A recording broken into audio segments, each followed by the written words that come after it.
Hello. Good evening. May I say it is a pleasure to have you here. Oh, Sam, I'm glad you asked me to do this interview with you. It's my first time, to be honest. Can you tell us a bit about yourself? I will try.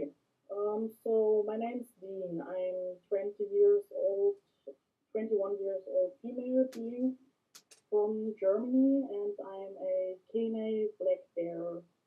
Yes, I'm something which is called eternal throat. But let me say, one, I know my limits and also my human, non-animalish behavior, passions, and all that. Maybe you'll see with time. Cool. And when did you realize you were a Therian? Hmm. That's a question I've heard many times now. I never had such a moment. I only had the moment when I realized that I'm not mentally ill. I visited several psychologists and they took away my barriers when I was about 14 years old. Then there was the moment when I realized I'm not alone with these for onlookers weird, for me uncommon but interesting experiences. It was 9 years ago when I got access to the internet. There I was able to get in contact with some other things.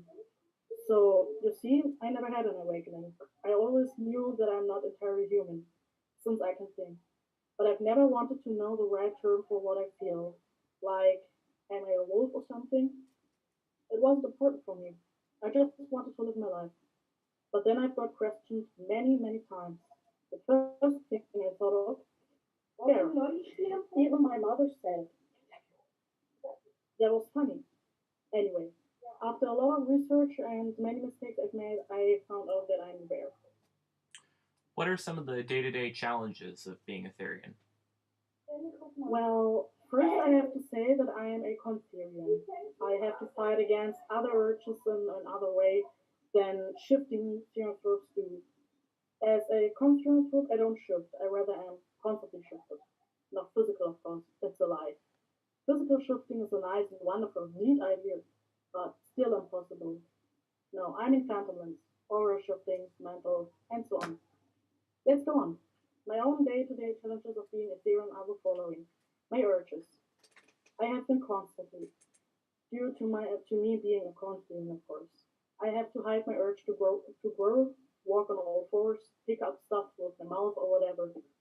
With time, it can become more or less difficult to hide those things. Believing myself.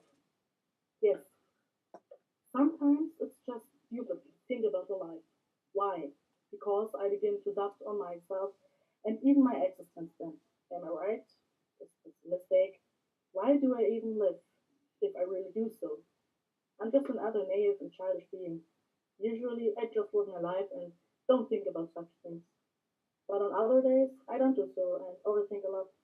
I have to look into the mirror on my Therian journal and yeah, that I can come back to myself.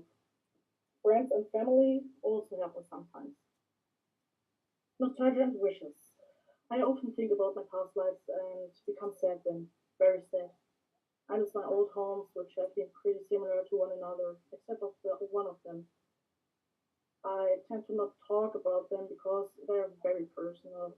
Sometimes nostalgia hits me in stupid moments, such as when I do my homework or something like that, or just now. Wishes to go back or even make physical shifting possible are there all the time. I have to try to distract myself more from them and to accept the new life as a human, as a new opportunity and a new chance to get a new view of everything. Behavior and instincts, pretty clear, I think. I have to hide them. So, how do you think Therianthropy works? Oh, there are many ways which seem to be weird and impossible for me. But yeah, anyway, I believe in soul displacement and reincarnation. How much, if any, would you say that religion factors into Therianthropy? Not at all. Philanthropy is not a religious thing or a part of it. It's about identity. You can be a Muslim lion, a Christian one, a Buddhist is a lion, and so on. I'm a Christian with tendencies to Buddhism. It's as a bear. Why do you, or why did you make the Therianthropes village amino group? because every member of the philanthropy online community, young or old, as well to get to know like-minded beings. Especially new members of the community are happy when they can find a safe place where they can ask questions, have fun, and just be themselves without being judged. Some say that therianthropy detracts from the overall seriousness of the transsexual community. What are your thoughts on this? Sadly, I must agree. If you should be a member of the philanthropy community for a long time yet, you definitely got in contact with trolls, fakers, mentally ill, so clinical lycanthropy people, and so on. They act stupid and don't know their limits. Many of them play the transgender guy or girl or just a real one. They make onlookers feel weird and lost at philanthropy and the concept of transgenders.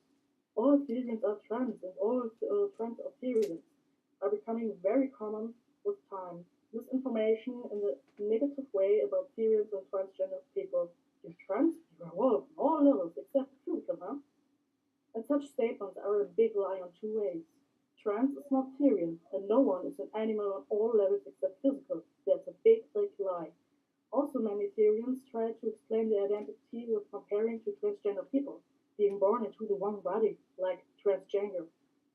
This way they put Therian and trans in the exact same level and other one mix them up. As a sort of follow up question, why do you think society seems to be less accepting to therianthropy than other aspects of identity, such as transsexuality or homosexuality? It might be an absolutely ridiculous thought, but maybe because these identities are still human and could hit everyone at any time. Furthermore, it's funnier for bullies to move, woof, meow, or whatever behind a person than asking him where his boyfriend is. The media also manipulates us. The love parade is so colorful, and there are all these nice people. Versus humans who think they were animals, grass, and ready for the doctor. You get the point? Hypothetically, if someone was a Therian, how could they get in contact with other Therians, and why is it so important to do so? That's the first way, internet. It's filled up with opportunities and answers for almost everyone. And why it's so important? Because no one wants to be left alone with the thoughts and worries of being mentally ill. And without information and someone trusted to talk to, they need advices for a better life as a Syrian. Simple ways to hide in society but still be integrated. Even for older ones, this can be difficult. Are there any misconceptions you would like to clear up about therianthropy? Oh, a lot. But I can't listen all too long. I will make it as short as possible. So first is theanthropy, not theorenism. Theanthropy is not a religion, as stated before. Stereotypes are not separate from yourself, it's you. You can see yourself in front of you and speak to yourself. Better look into power animals, totems, or all that then. Theanthropy is identifying as, not with. That's the other herded, a kiss type. You don't have to wear a tail, a collar, or anything like that to be a Syrian. You must have to identify as something non-human. You are the Syrian. The animal you identify is your stereotype. Physical shifting is impossible. You don't decide what animal you actually are. You don't become a Syrian. You're born as one. And you can't say, I'm not a Syrian anymore. Either you are or you never have been. Experience is a non-existent term. Psychological theorems are a thing. Tags, colors, tails, and all that are not necessary or even an obligation. Last but not least, philanthropy is not meant as a coping mechanism. We stop here. What are three things that you would like to tell any new Therians or people questioning if they are Therian? So first, not every canine-like behavior or feeling comes from a canine, especially from a wolf. Badgers, even some felines, pigs, and so on also show them sometimes. Second, don't let manipulate yourself and don't rush things. Your answer will come when you're ready for it. Don't search for it in a meditation, dream, or something. They are very unreliable and often show your desires or fears. greater sources. Third, a Therian journal is a big, big help. This way you can sum up easily and see what animal you might be, and even if you're a theanthrope or not. Is there anything else you would like to add? Yes, be yourself and ignore the negativity around you. Do what like dogs do, where you can't play with something, pee on it and go on. Never forget it. Also, stop doubting. You're wonderful and your answers will come to you one day. Don't hunt for it. And if you should make mistakes, oh hell, I've did so much wrong in my life, I can tell you. Everyone makes mistakes, so you do.